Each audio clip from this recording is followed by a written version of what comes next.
السلام علیکم ناظرین. پاکستان کے اندر سیکیورٹی کے معاملات بد سے بدتر ہوئے چلے جاتے ہیں. ایک طرف ہمیں خبر یہ ملتی ہے کہ پاکستان نے بارڈر ایریاز کو سیکیور کر لیا ہے. حالات ویسے نہیں ہیں جیسے پہلے تھے.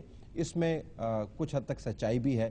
یقیناً جو خطرات تھے پاکستان کی ریاست کو کہ طالبان کے جتھے اوور ویلم کر جائیں گے اس ریاست کو، وہ خطرات ہمیں نظر نہیں آتے. لیکن عام لوگوں کے لیے مسائل جو کہ موجود ہیں.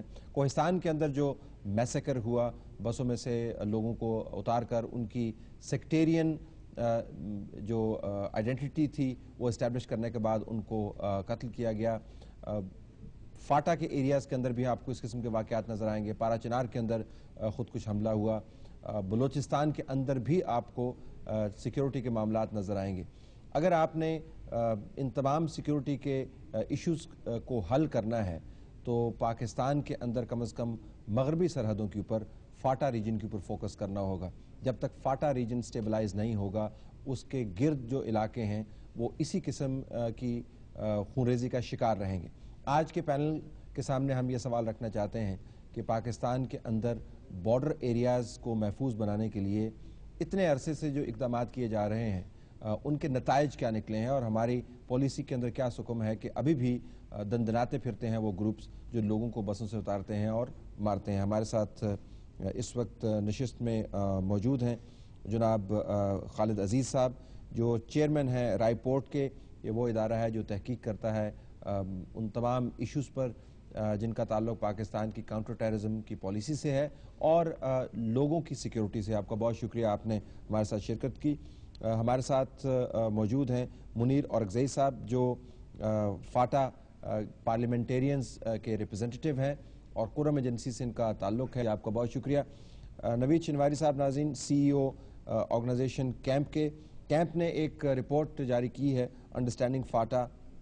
ایک بڑی ضخیم قسم کی رپورٹ ہے اور اس کے اندر تمام 7 ایجنسیز اور جو 6 فرنٹیئر ریجنز ہیں جن کے ارد گرد کے پھیلے ہوئے علاقے جو ہیں ان میں ہونے والی ایکٹیویٹی سے متاثر ہوتے ہیں.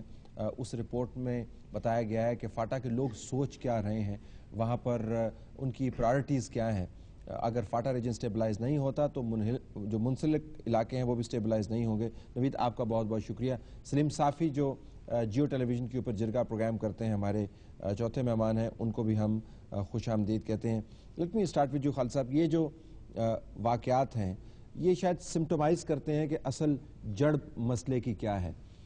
اب ہمارا تو خیال تھا کہ ہم نے بارڈر ایریاز کے اندر بہت سیکیورٹی حاصل کر لی اور وہاں پر اس قسم کے گروپس کی ہم نے کمر توڑ دی، لیکن وہ گروپس تو وہاں سے نکلے ہیں، کہیں اور چلے گئے ہیں. They are still operational. یہ کس طرح ایکسپلین کرتے ہیں حکومت کے دعوے اور جو حقائق ہیں زمین پر؟ خالد صاحب اس کے 2 پرسپیکٹوز ہیں جس میں اس چیز کا میں جواب دینا چاہوں گا. پہلا پرسپیکٹو تو یہ ہے کہ جو ہماری اندرونی پالیسیز ہیں، یہ آج کی پالیسی کی میں ذکر نہیں کر رہا لیکن 1947 سے پاکستان کے 2 علاقے ہیں. ایک جسے آپ کور کہیں یا ہارٹ لینڈ کہیں، وہ انڈس ریور کے جو ویسٹ سائڈ مغربی سائڈ کا جو علاقہ ہے جس میں پنجاب اور سندھ کا علاقہ شامل ہے، وہ پاکستان کا کور ہے.